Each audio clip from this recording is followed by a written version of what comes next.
Boa tarde. Boa tarde. Que a paz, o amor do nosso querido Mestre Jesus esteja com todos. Nós que nos sentimos muito felizes de estar aqui hoje, mais uma vez, para falar da mensagem do Cristo, e nos sentimos muito acolhidos, muito amparados nesta casa que nos faz sempre lembrar das casas do caminho. Nos faz sempre relembrar daquela época maravilhosa em que o Evangelho era pregado de forma simples, era trazido às almas humanas, sequiosas de conhecimento, de luz espiritual. Porque naqueles ambientes existia simplicidade e ao mesmo tempo o aconchego, aquela proteção, o envolvimento espiritual que nós sempre sentimos quando aqui chegamos. Então que possamos nesta tarde relembrar esses momentos e nos sentirmos realmente muito envolvidos amorosamente pelas bênçãos dos céus. Quando nos lembramos da mensagem do cristianismo, nós temos que sempre lembrar da figura inicial, que é Jesus, que ele veio nos trazer a luz, veio nos trazer o conhecimento que poderia nos libertar das nossas imperfeições e nos fazer avançar na evolução espiritual. E muitos dos seguidores de Jesus sempre procuraram destacar a grandiosidade do Mestre através dos fatos extraordinários que ele produzia. De caminhar sobre as águas, curar uma pessoa à beira da morte, ou mesmo aquele que já estava quase atravessando os umbrais da morte. Ou que ele era capaz de multiplicar alimentos, dar visão ao cego. Mas, com certeza, a obra mais extraordinária que Jesus produziu, que ficou bem registrada, bem documentada, foi a transformação que ele produziu na vida das pessoas. Foi a mudança interior. O Evangelho traz inúmeras histórias maravilhosas de pessoas que eram simples, ignorantes, imperfeitas, espíritos difíceis, assim como nós somos, e eles foram capazes de se renovar com essa mensagem tão poderosa. Poderíamos falar de Zaqueu, poderíamos falar de Paulo de Tarso, sempre figuras muito lembradas no meio espírita. Poderíamos trazer à lembrança inúmeros outros, mas existe um discípulo de Jesus que ele tem para todos os cristãos uma grande importância. Muitos até consideram que ele fundou uma igreja, que é a Igreja Católica Romana, que se mantém até os nossos dias.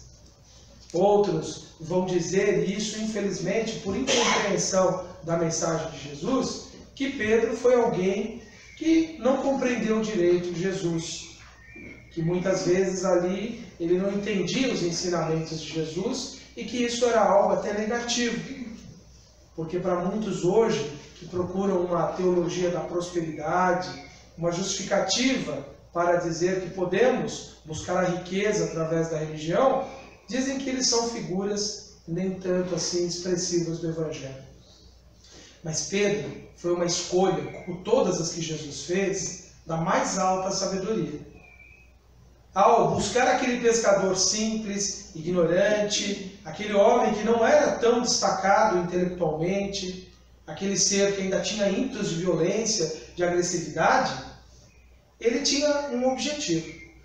Jesus tinha muito claro qual era a razão de escolher um homem tão imperfeito quanto Pedro. Foi o grande exemplo que ele deu para nós também. Porque se Jesus tivesse escolhido para seus discípulos pessoas da mais alta inteligência, pessoas já com um sentimento bem avançado, bem desenvolvido, pessoas capazes de compreender prontamente as suas lições, Jesus teria falhado na sua missão. Porque ele seria considerado aquele que não conseguiria se comunicar com a maioria dos habitantes da Terra.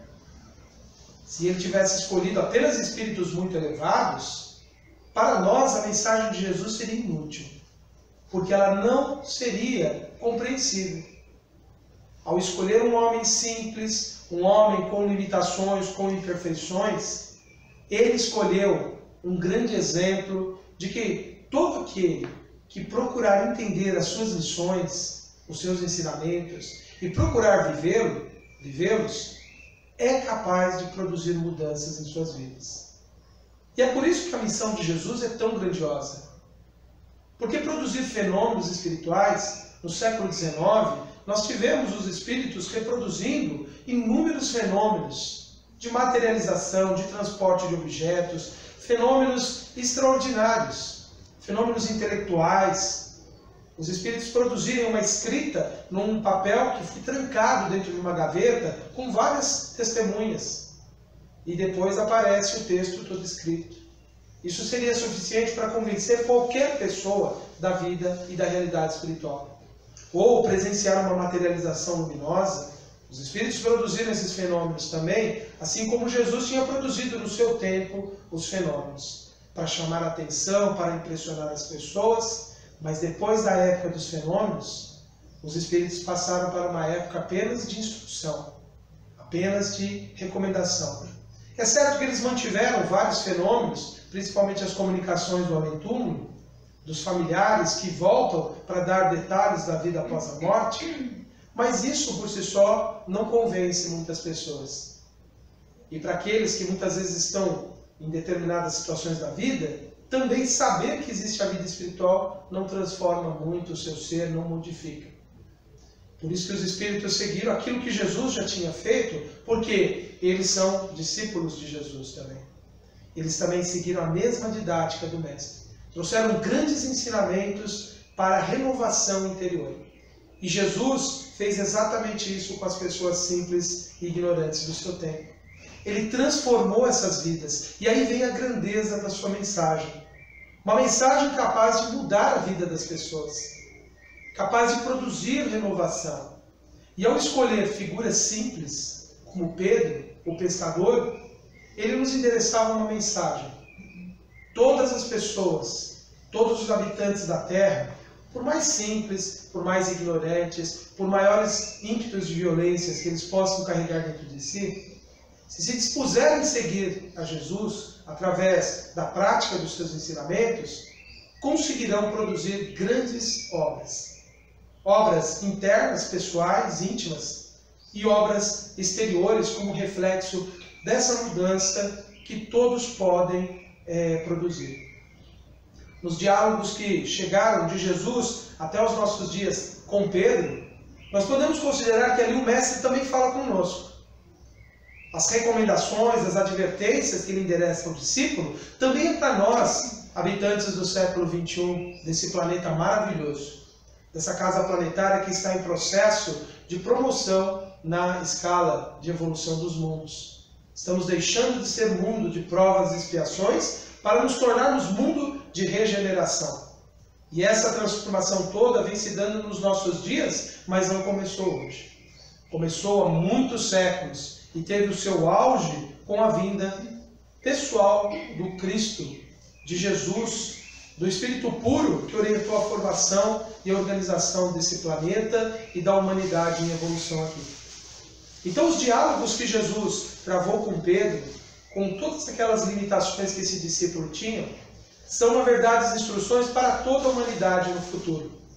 Era o reconhecimento de Jesus de que ele veio para falar com os simples, com os ignorantes, com aqueles que são limitados, com aqueles em que muitas vezes as pessoas não dão valor. Acham que eles não são capazes de produzir grandes obras, grandes realizações. Mas Jesus, com todo o seu cabedal de conhecimento, com toda a sua compreensão da lei divina, ele entendia. É nos corações simples e imperfeitos, é nas almas frágeis que se encontra ali os seres capazes de se renovar e de renovar o mundo.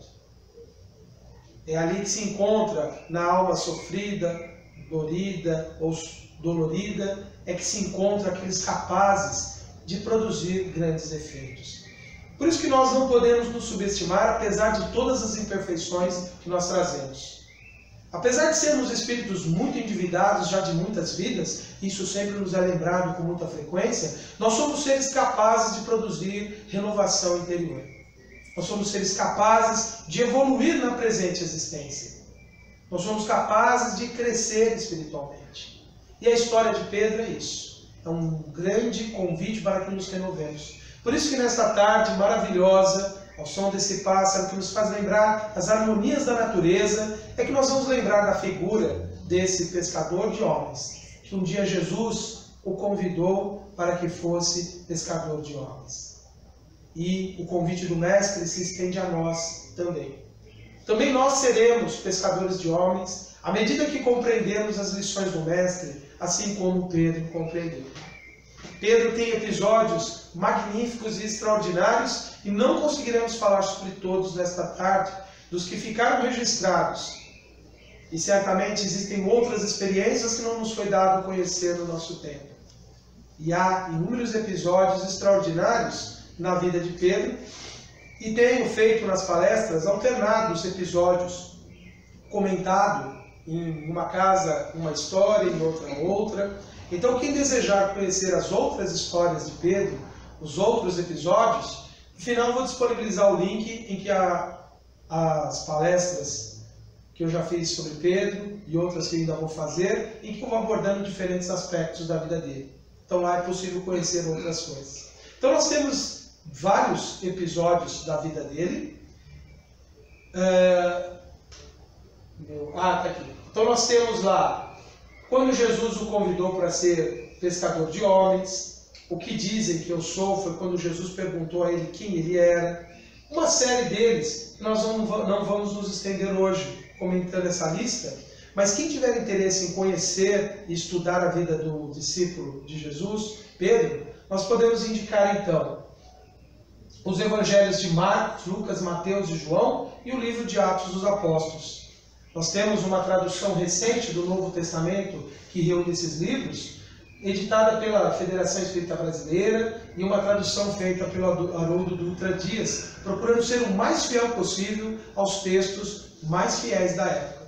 Que sabemos que não são exatamente a descrição de tudo o que aconteceu, mas são o registro histórico mais confiável que nós temos sobre essa época.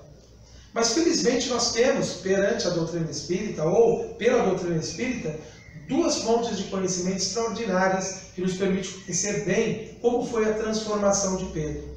Uma é o livro Boa Nova, do Espírito Humberto de Campos, psicografado por Chico Xavier. É um livro que nos traz ali a história de Pedro, não só dele, mas dos outros discípulos também, como sendo um homem inexperiente, um homem imperfeito, que ainda não compreendia exatamente quem era o mestre dele. E temos em um outro livro também extraordinário, o livro Paulo e Estevão, que Pedro aparece ali já como aquele homem que deu passos importantes na sua evolução. São duas obras importantes para a gente conhecer e compreender como foi, nesta vida que conhecemos esse discípulo de Jesus, como foi o seu processo de transformação, que não foi isento de dor, não foi isento de lutas, que não foi isento de amarguras, mas que foi muito produtivo. Porque ele, juntamente com outros discípulos de Jesus, construíram bases sólidas para que a mensagem do Cristo se mantivesse entre os corações humanos. E até hoje, todos aqueles que levam a mensagem do Evangelho, carregada de amor, carregada de fraternidade, carregada de espírito de fé, de otimismo, de compreensão da vida, de desejo de vitória, de crescimento espiritual, todos até hoje estão mantendo aceso esse trabalho, ou mantendo esse trabalho que vem desde essa época do cristianismo primitivo. Então vamos começar a lembrar alguns episódios importantes, como aquele em que Jesus fez o convite a Pedro e o seu irmão André. Ambos estavam ali na praia, recolhendo as redes após uma noite de pesca, quando Jesus, passando por eles, disse: venham, me sigam, e vocês serão pescadores de homens. E eles, que já sabiam que ele era um rabi, um mestre, que trazia ensinamentos um pouco diferentes da lei mosaica, porque faziam referências a questões que muitas vezes eles não compreendiam. Eles sabiam que aquele homem era diferente e eles resolveram segui-lo. Resolveram seguir aquele mestre, porque na época era comum isso. Homens que compreendiam um pouco melhor as lições da religião judaica levaram esse conhecimento. Mas Jesus, nós sabemos que ele foi muito mais do que um mestre, muito mais do que um rabi. Ele foi aquele que veio trazer a grande luz da compreensão espiritual para a humanidade. Nós podemos considerar que simbolicamente a nossa vida também apresentam um episódio de um encontro com Jesus. Também, em algum momento da nossa existência, o Mestre nos convidou a sermos pescadores de homens, iniciando por nós mesmos, iniciando por nossa conversão, a nossa transformação, para que depois pudéssemos ajudar outras pessoas. De alguma forma, nós que nos sentimos atraídos pela mensagem de Jesus, que sentimos que ela diz algo ao nosso espírito, ao nosso ser imortal, nós somos chamados por Jesus. Aqueles que compreendem algo do Evangelho e sentem que ali há revelação divina, são seres convocados por Jesus à grande obra de renovação do mundo. Apesar de todas as nossas imperfeições, porque ele sabia espiritualmente quem era Pedro e quem era André. Ele sabia que aqueles dois homens eram homens ainda carregados de imperfeições, mas sabia também ele do poder da sua transformação. O que nos caberia hoje chegar à reflexão, concluirmos nós aceitamos já esse convite do Mestre? Nós já nos dispusemos a seguir as suas lições, a colocá-las em prática, a vivê-las, a meditar sobre elas? Ou seja, nós temos seguido o Mestre? Essa é uma reflexão que sempre devemos fazer, sempre devemos ter em mente se estamos hoje no mundo vivendo espiritualmente. Porque seguir Jesus é buscar uma vivência espiritual da vida material. E não apenas vivermos na matéria, como em muitos casos fizemos e talvez estejamos ainda fazendo. Pensando e buscando apenas o conforto, a comodidade, o bem-estar. Porque naquele dia, Pedro poderia ter dito a ele assim: Jesus, eu não posso, hoje eu preciso descansar, porque à noite eu devo voltar a pescar e cuidar da minha família. Nós muitas vezes fazemos isso em relação às questões espirituais da vida. Usamos argumentos para justificar por que não estamos vindo à casa espírita, por que não participamos de um curso, por que não nos tratamos para nos melhorarmos espiritualmente. Usamos inúmeros artifícios para justificar para Jesus por que não segui-lo. Dizemos que as pessoas são muito difíceis no trato, que elas são muito limitadas, que elas nos provocam, que elas não nos compreendem. Dizemos que nós não temos tempo porque estamos muito cansados e usamos muitos argumentos. O fato é que o convite ele permanece para nós o tempo todo. A qualquer momento da nossa existência, nós podemos iniciar esse grande discipulado com Jesus. É nos dispormos a largarmos as redes dos nossos interesses materiais. É deixarmos de lado o cansaço e realmente nos engajarmos na obra. Hoje recebemos, logo no início, o convite a participar, a ajudar os necessitados, a contribuir, a estudar. Cabe-nos aceitar esse convite. Porque Jesus não poderá vir pessoalmente para nós. Ele pôde vir numa época porque foram criadas condições durante milênios para a sua vinda à Terra. Mas ele deixou claro a sua mensagem e o seu convite para todos nós do futuro. Então podemos considerar que aquele convite que ele endereçou a Pedro naquele tempo também é para nós. Nós estamos dispostos hoje a largarmos as redes dos interesses imediatistas, dos interesses materiais da terra e seguir Jesus? Essa é a nossa reflexão que nós devemos fazer. Nem precisamos abandonar por completo as redes. Elas são um símbolo apenas do nosso apego, apenas do quanto nós priorizamos o que é material ou não. E o convite, ele pode ser aceito em qualquer época da nossa vida. Feliz de nós será se nós nos aceitarmos ou aceitarmos esse convite hoje, quando a vida nos sorri de alguma forma, quando a vida nos favorece de alguma forma. Porque hoje é o melhor tempo para começar a nossa renovação interior. Hoje é o melhor dia para nós aprendermos sobre vida espiritual. Hoje, o momento exato é o momento de iniciarmos o nosso discipulado com Jesus. É só seguir. É só colocá-lo presente em nossas vidas diariamente. Através da prece, do estudo, através da reflexão, da meditação. É a forma que nós estaremos seguindo o Mestre. Outro episódio marcante que Jesus viveu com Pedro foi aquele em que, já tendo iniciado as suas pregações públicas, já tendo iniciado ali as grandes demonstrações da sua sabedoria e do seu poder, e Jesus então pergunta aos discípulos o que as pessoas estavam falando dele. E aí ele disse: o que dizem que eu sou? E aí alguns discípulos diziam: tem pessoas que estão achando que o Senhor é um dos profetas que voltaram do passado. Outros pensam que o Senhor é Elias, porque eles já tinham uma profecia feita por Oséias, que foi um profeta deles, do povo hebreu, que dizia que Elias deveria voltar antes da vinda do tão esperado Messias.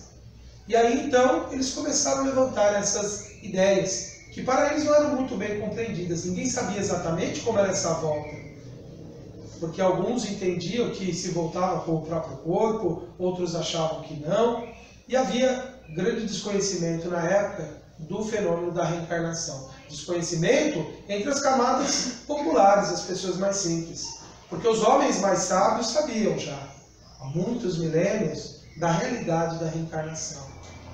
E aí Jesus, com todo o seu didatismo espiritual, pergunta a eles então: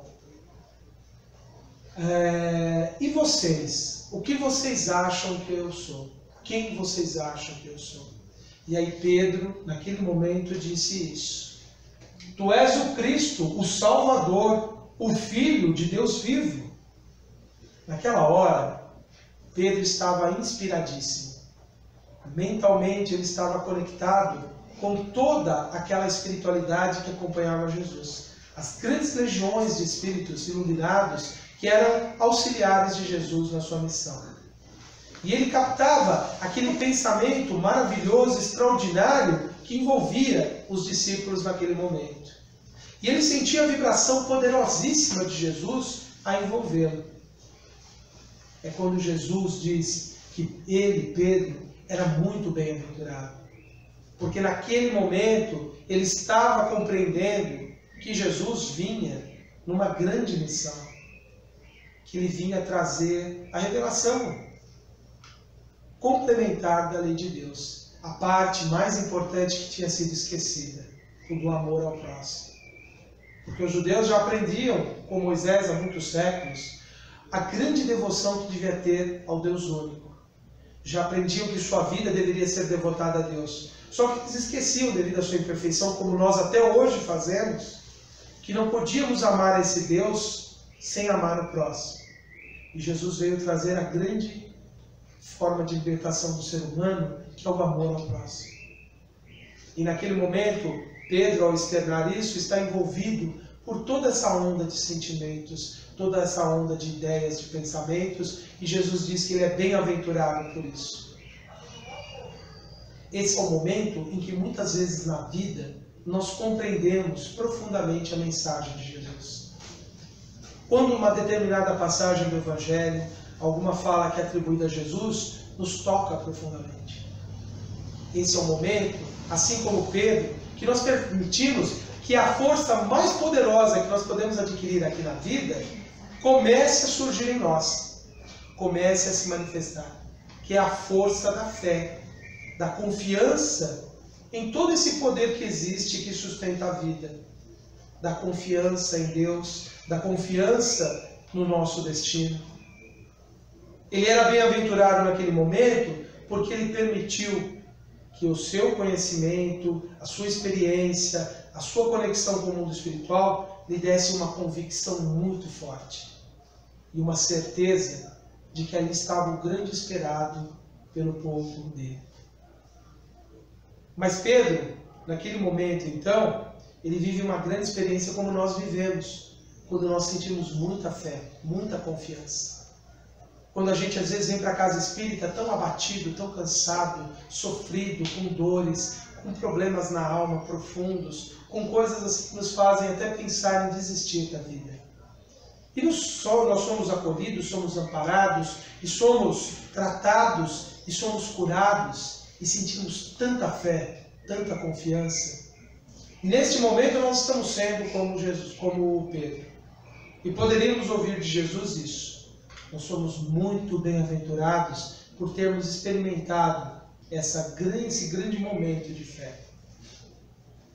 Só que Pedro tem um outro momento, um outro episódio com Jesus que se contrapõe a esse. É um momento em que nós permitimos que algo muito grave se instale em nossas vidas. Num outro episódio, quando Jesus está se preparando para as grandes circunstâncias da sua morte, ele seria preso, seria julgado injustamente, seria maltratado. Jesus já sabia todo o desenrolar da sua história, porque ele conhecia as personalidades que estavam envolvidas nele. Ele sabia que a punição a ele seria usada como um recurso de dominação por Roma, de dominação pelos sacerdotes, para impor, através do terror, a dominação sobre o povo. Porque até hoje é isso que se faz. Quando se quer doutrinar uma massa, um agrupamento de pessoas, faz as pessoas sentirem medo de serem punidas, castigadas. Então Jesus, sabendo que ele precisava preparar os seus discípulos, começa a alertá-los de que coisas muito difíceis viriam para ele. E é quando Pedro, então, faz uma colocação para Jesus assim: como é possível que Deus permita que o Senhor passe por tudo isso? Foi naquele momento que Jesus percebeu que Pedro se tornava profundamente frágil, se tornava profundamente vulnerável, porque ele entrou no terreno delicadíssimo de questionar a sabedoria divina. Ele questionou por que Deus permitiria aquilo, ou como Deus poderia permitir aquilo. São os momentos da vida em que nós passamos por provas, por expiações, por lutas, e nós, que já nos sentimos tantas vezes amparados, tantas vezes protegidos, nós perguntamos: Deus, onde o Senhor está? E o Senhor não vê a minha dor. Por que o Senhor permite que eu passe pelo sofrimento? Por que Deus tem que acontecer isso comigo? É um dos momentos mais delicados da experiência do Espírito, encarnado ou desencarnado. Porque é nesse momento que muitas vezes nós, pela dúvida, pela descrença, pelo sentimento de abandono, nós permitimos que forças destrutivas tomem conta da nossa vida. E não são necessariamente forças exteriores, são forças internas. É o pessimismo, é a desconfiança, que nos enfraquece, que tira de nós a nossa força interior dada por Deus. Então, no momento da dúvida, quando Pedro externou essa dúvida a Jesus, como era possível Deus permitir isso? Que tanto sofrimento se abatesse a ele, tão puro, tão amoroso, é que Jesus o alerta e diz a ele assim: se afasta de mim, Satanás. E aí, muitos ficam chocados. Então, Jesus falou que existia Satanás? Jesus usou das crenças daquela época em muitos momentos. E ele, ao dizer a Pedro, Satanás, está dizendo que todas aquelas forças que atuavam contra a missão de Jesus estavam naquele momento tendo acesso ao coração, à mente de Pedro. E o que eram essas forças? Nada mais eram do que os espíritos rebelados que sempre existiram na história da humanidade. E eles muitas vezes reencarnam aqui e estão presentes como homens, como mulheres, porque eles nada mais são do que espíritos em evolução também, assim como nós. Eles nada mais são do que aqueles que não compreendem os objetivos de Deus, não compreendem as leis divinas e querem fazer o mundo de acordo com os seus pontos de vista. E usam de qualquer meio para dominar, para controlar, para fazer as coisas acontecerem de acordo com a sua vontade. Por isso que em muitos momentos nós também somos Satanás. Porque nos rebelamos contra Deus e porque queremos fazer as coisas como nós. Isso choca porque muitas vezes nós trazemos a mentalidade, por muitas encarnações, das doutrinações que nós recebemos, das diferentes religiões que nós passamos, sempre insistindo de que Deus tem um opositor, sempre insistindo de que o mal é uma força real existente na natureza. Foram interpretações erradas que recebemos e que cultivamos. Porque, na verdade, absolutamente nada pode ser contra Deus. Nada. E Deus não criaria absolutamente nenhum ser que pudesse se perder. É algo que é contra a lógica do amor divino. Ele não poderia criar nenhum dos seus filhos para perdê-lo. Ainda mais para ele atrapalhar a obra dele toda. Então essa ideia foi uma etapa do pensamento religioso humano, primitiva, em que o homem criou a ideia do mal. Criou a ideia de uma força que é opositora a Deus. A grande força opositora a Deus é a do homem que não entendeu a vontade do Altíssimo. E é a que nós vemos todos os dias, em todos os lugares que nós passamos. Quando nós agimos com má vontade com alguém, quando nós não damos o nosso perdão a alguém, quando nós não ajudamos quem precisa de ajuda, naquele momento nós estamos atrapalhando Deus. Naquele momento nós estamos sendo antagonistas de Deus. Nós fazemos isso hoje, graças a Deus, numa proporção bem menor. Mas ainda existem inúmeros seres, inúmeras pessoas que estão fazendo isso numa proporção muito maior. Naquele momento, Pedro se sintonizou com aqueles que não compreendem ainda que devem cooperar com a obra de Deus, que as resoluções divinas são muito mais sábias do que a que o nosso pensamento é capaz de conceber. Por isso que Jesus disse a ele que ele se afastasse, porque naquele momento ele estava permitindo que a dúvida o enfraquecesse e o perturbasse e pudesse levar essa perturbação aos demais, que precisavam naquela hora ter o quê? Confiança, coragem. Foi por isso que Jesus disse para ele isso. E em muitos momentos da vida, nós não sentimos a proximidade com o mundo espiritual superior, nós não sentimos a proximidade com o nosso espírito protetor. Por quê? Porque nós alimentamos a nossa mente com o pessimismo, com a descrença, com a falta de fé. E nós nos sentimos vazios, fracos, incapazes de vencer as nossas provas. Porque nós alimentamos a nossa mente com ideias inferiores, com ideias de dúvida, de descrença, de medo. E nesse momento nós somos muito desgraçados mesmo. Nesse momento nós nos enfraquecemos profundamente. Por isso que nos nossos dias nós deveremos sempre trabalhar por cultivar os pensamentos que sustentem a nossa fé. Devemos estudar metodicamente argumentos, ideias, teorias que sustentem a nossa confiança. Porque é daí que vem a nossa força. Por isso que um convite a um curso, a um grupo de estudo, a um trabalho assistencial, é um chamado especial de Jesus para que possamos nos integrar a uma equipe que vai nos fortalecer, que vai nos ajudar, que vai nos dar o suporte para suportarmos as lutas que nós temos. Por isso que nós podemos nos considerar convidados então por Jesus a segui-lo. Somos amparados e assistidos quando temos fé e confiança. E ficamos advertidos de que toda vez que permitimos que descrença, pessimismo tome conta da nossa mente, nós estamos muito vulneráveis. Outra lição extraordinária que nós vamos ter, só para dar a referência então para vocês, no capítulo 21 do livro Boa Nova, é que relata esse episódio de Pedro questionando a sabedoria divina ao permitir que Jesus passe pelo sofrimento. E Pedro tem um outro episódio maravilhoso com Jesus, que é aquele do caminhar nas águas. Que para aqueles que não conhecem a doutrina espírita, não conhecem a teoria que o Espiritismo apresenta, só o aceitam por fé. E perante o materialista, eles não têm argumento para dizer por que Jesus pode caminhar sobre as águas. Nós, felizmente, sabemos que a vida ela não se resume ao mundo material. E que a matéria, como nós conhecemos, é apenas um dos estados dos elementos constituintes do universo. Felizmente, nós sabemos que existem fluidos que podem ser, pela mente, facilmente manipulados. Por isso que muitas vezes a gente bebe um copinho d'água e sente um gosto estranho. E a pessoa que bebe o copinho do lado, que é a mesma água praticamente colocada, não sente nada. Porque tem algo ali especialmente colocado para nós.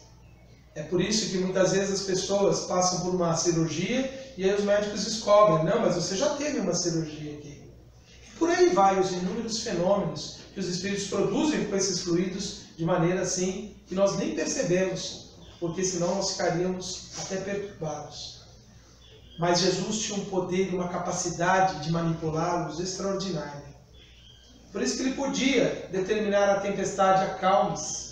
Porque ele mexia com forças que estão além das forças físicas que a meteorologia estuda e explica o fenômeno tempestade. Ele, ao caminhar sobre as águas, ele manipula esse fluido espiritual e cria uma base firme para ele. E ao caminhar sobre as águas, ele queria demonstrar para aqueles discípulos que estavam no barco e que ao avistá-lo, a primeira reação, ficaram apavorados. E aí então Jesus, ao se aproximar, Pedro percebe que é Jesus, fica maravilhado com o fenômeno e naquele momento de novo, aquela grande fé. E aí Pedro pede para Jesus, Senhor, ordene que eu vá até o Senhor e eu irei. E ele já conhecia Jesus, já sabia, e é quando ele então recebe o convite de Jesus, venha então. E ele começa a caminhar nas águas. Para nós é muito insólito isso, é muito difícil entender qual seria essa experiência. Mas ele, dotado de tanta fé naquele momento, ele conseguiu apoiar-se nas águas e caminhar em direção a Jesus. Mas o mar ao redor estava agitado. Havia uma tempestade no mar da Galileia naquele momento. E ele, naquele momento, estando apoiado sobre as águas e percebendo o quanto aquilo era loucura, impossível, fica assustado de imaginar todo aquele caos em volta. É o momento que ele sente medo. E ele começa a afundar nas águas. E ele se desespera. E ele pede socorro. Senhor, me salve. E Jesus, então, o salva. Dá a mão, o carrega e leva ele até o barco. E aí lá, já todos instalados, ele pergunta, por que você teve tão pouca fé? Todos nós já passamos por algo parecido. São aqueles momentos da vida que nós estamos caminhando com fé, com confiança, apesar de tudo parecer difícil, apesar de tudo parecer ameaçador, nós continuamos enfrentando as nossas lutas. Nós continuamos as nossas obrigações, os nossos deveres, enfrentamos ali, por mais difícil que possa parecer, por menos segurança, mas porque temos fé, porque confiamos. Mas vem uma dificuldade maior e nós permitimos que a dúvida se instale. Perdemos a nossa fé. E por medo, nós começamos a afundar nos problemas da vida. Se somos sábios, nós pedimos, Senhor, me salve. E Deus, através de inúmeros espíritos que cumprem a sua vontade no mundo, nos ajuda a sair das dificuldades, dos processos obsessivos, dos conflitos que nós criamos, das doenças que nós cultivamos, e nós somos então resgatados. Percebam que nós afundamos muitas vezes nos mares revoltos da vida, é pelo medo, pela desconfiança, pela falta de fé, por nos acreditarmos abandonados, por nos acreditarmos sozinhos no mundo, sem nada a nosso favor. É quando o medo se instala em nossas vidas. Por isso que nós devemos trabalhar diariamente para mantermos a nossa fé. E fé se cultiva como? Através de oração.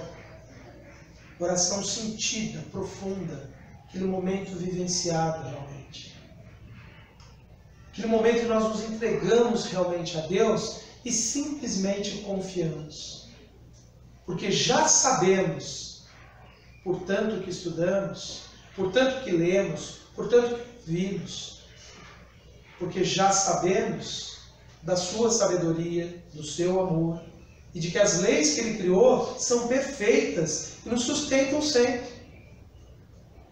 E isso, naquele momento, cria para nós uma ligação tão profunda com o mundo espiritual, que nós passamos a ouvir de modo muito objetivo, claro, todos os nossos conselhos que são passados para acertarmos na vida.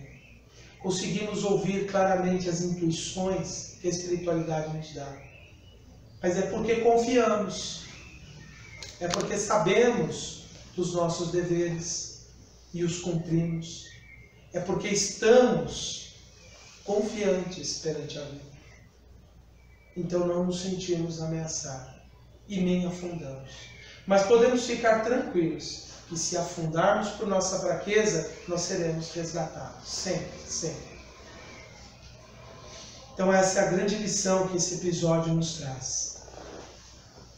Hoje nós não vamos falar sobre o episódio da prisão de Jesus, nem vamos falar das 3 negativas que Pedro fez, mas vamos lembrar de uma experiência de Pedro com Jesus depois da sua volta da morte.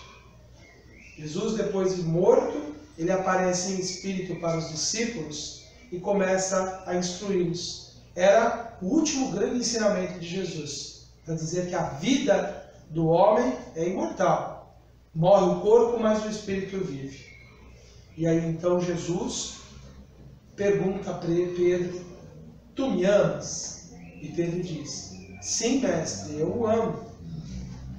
E aí Jesus diz: apacenta as minhas ovelhas, acalme as minhas ovelhas. E aí novamente Jesus pergunta: tu me amas? E novamente Pedro responde: sim, mestre, o Senhor sabe que eu amo do fundo do meu coração. Apacenta as minhas ovelhas. E pela terceira vez Jesus vai e pergunta de novo: Pedro, tu me amas? E aí Pedro, já preocupado, talvez nem ele soubesse se amava Jesus ou não. E aí novamente Jesus diz: apacenta as minhas ovelhas. Jesus, ao fazer a pergunta 3 vezes, ele já sabia a resposta antes de fazer. Ele sabia que Pedro era uma alma sincera, era um ser que tinha sentimento verdadeiro.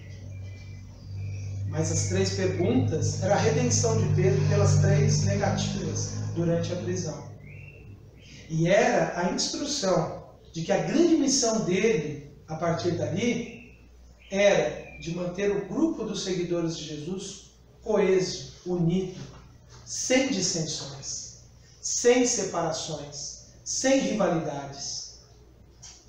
As 3 vezes que ele pergunta a Pedro: tu me amas? E quando ele diz: apacenta as minhas ovelhas, já era para deixar claro a Pedro que ele seria o líder.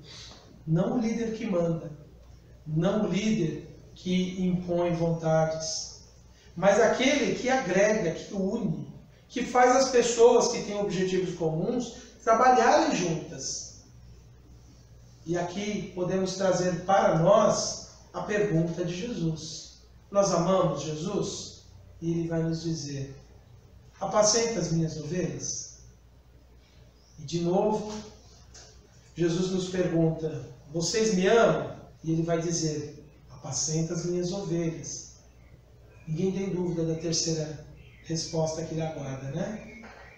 Ele vai nos dizer mais uma vez: apacenta as minhas ovelhas. O que seria para nós hoje apacentar as ovelhas de Jesus? É a gente levar o espírito da união, da paz, da harmonia, do entendimento, do perdão, onde nós estivermos. Nós levarmos esse espírito de união entre as pessoas. Por exemplo, deixando de falar aquilo que pode fazer uma pessoa se indispor com a outra. A tal fofoca, tal comentário bem intencionado. Aquelas coisas que às vezes a gente fala, já sabendo as consequências que vão ter. E que mesmo assim a gente fala e que cria dissensões, separações entre as pessoas. Nós temos que refletir se nós estamos hoje no mundo seguindo essa solicitação de Jesus de acalmar as pessoas ao nosso redor. Até as palavras pessimistas que nós pronunciamos, nós acabamos criando nas pessoas uma indisposição, muitas vezes, em relação ao próximo, em que as pessoas se afastam, se distanciam. Se nós amamos realmente Jesus, nós trabalhamos pela união entre as pessoas, pela paz, pelo entendimento, pela cooperação. E foi o que Pedro fez de maneira extraordinária. Ele, como apóstolo, aquele que levou a mensagem de Jesus, ele levou o exemplo de verdadeiro exemplo de discípulo de Jesus e de homem transformado pela fé. O final da sua história envolve ações de conciliação entre as pessoas. Quando o cristianismo estava perante o primeiro grande cisma entre Tiago e Paulo, ele tem a palavra de sabedoria que os mantém unidos. Ele é exemplo de fé nas horas mais difíceis. Ele é aquele que tem a palavra de equilíbrio no momento grave. E ele é, sobretudo, aquele que mais viveu a caridade. Porque, embora ele pregasse e falasse em nome de Jesus, ele demonstrou, pela prática, como ser cristão. Acolhendo os doentes na sua casa, recolhendo os desprotegidos, amparando os abandonados, levando a mensagem de Jesus através do exemplo. Então, esse discípulo de Jesus é para nós um grande modelo para nós seguirmos, para percebermos que não adianta alegar imperfeição, dificuldades, que nós somos almas muito endividadas, porque apesar de tudo isso, se nós tivermos boa vontade, nós somos aptos a cooperar na obra do Cristo. Nós, se tivermos o mínimo de interesse pelo próximo, nós podemos auxiliar nesse grande trabalho de renovação da humanidade. Todo ato generoso, todo ato de bondade que nós praticarmos será capaz de auxiliar nessa grande transição do mundo. Será a nossa colaboração, a nossa contribuição pessoal a essa grande obra de renovação do planeta e da humanidade. É o que nós podíamos falar nesta tarde. Que Jesus então nos abençoe, nos ilumine, nos ampare e nos auxilie, porque certamente se nós tivermos confiança, fé, nós receberemos todo esse amparo. Muito obrigado a todos.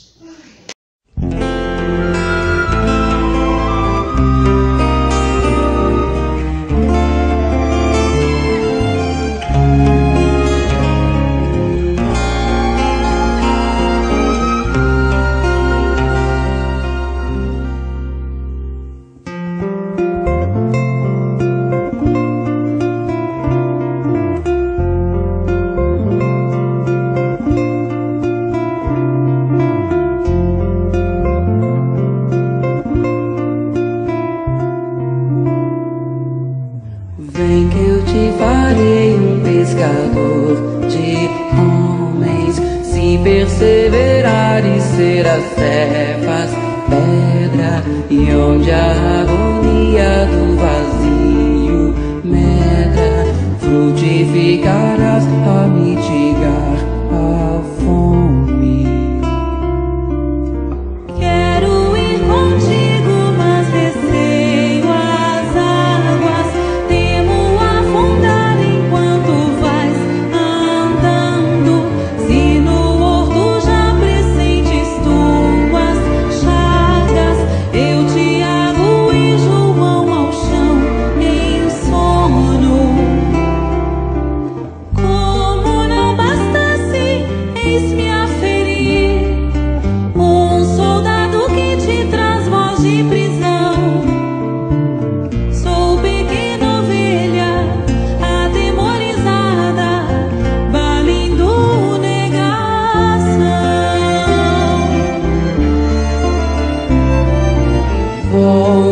vida e tomo pela tua mão, crê, te levarei onde não queiras ir.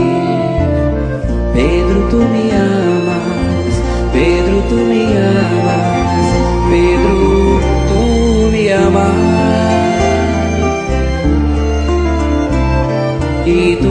és a rocha, constrói a minha casa no coração do irmão. Ouve, Simão Pedro, morrerás em cruz. Não, eu não mereço essa distinção. Se depois do mestre, martírios são troféus, e as mãos que ele tocou, os pés que ele lavou, apontarão os céus.